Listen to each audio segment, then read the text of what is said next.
Welcome to episode 2 of Newcomb Spring's Kando Tech Tuesday series. In this video, we'll go over the basic measurements of a compression spring.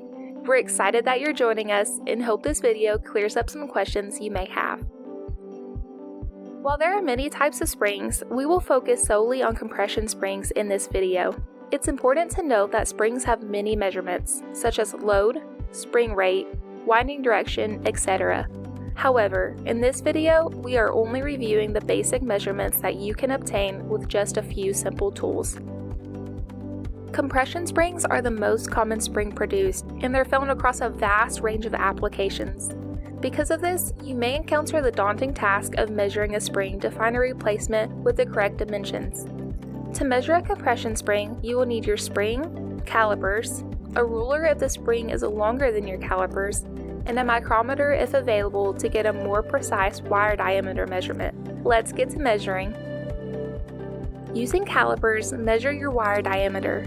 Firmly clamp your calipers around a single point on the wire. You'll want to round it to 3 decimal places for accuracy and measure at least 2 different points on the spring. You can also use a micrometer to measure wire diameter.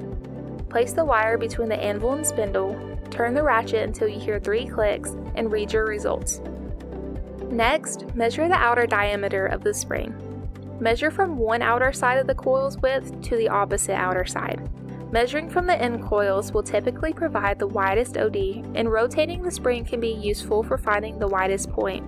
The spring's coils naturally become smaller towards the center of the spring.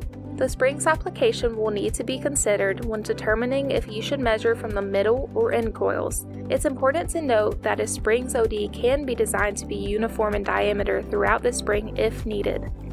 Again, measure at least 2 points on the spring and take the larger value if there is variation amongst the coils for the max OD measurement. Next, measure the inner diameter of the spring. Place the top prongs of the calipers against the inside walls of the coil and measure its inside width from one point to the opposite point. If it is too difficult to measure with calipers, use the formula OD minus 2WD equals ID, where OD is your outer diameter and WD is your wire diameter. Next, measure the free length of the spring.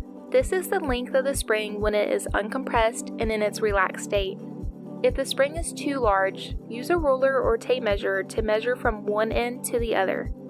It's important to note that although a simple concept, free length can be difficult to measure depending on the spring end. Open spring ends and closed but not ground ends are 2 examples. The challenge stems from the uneven ends of the spring, making it difficult to place the calipers directly on the correct points.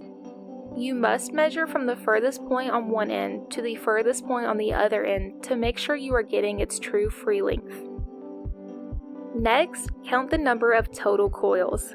You will start with the first full 360-degree rotation of the wire and count each full rotation after. Make sure to make note of any half or quarter turns at the end as well. Finally, count the number of active coils. These are coils that can deflect. For open end springs, the end coils are active, so simply count your total coils, assuming there are no inactive coils hiding in the middle of your spring.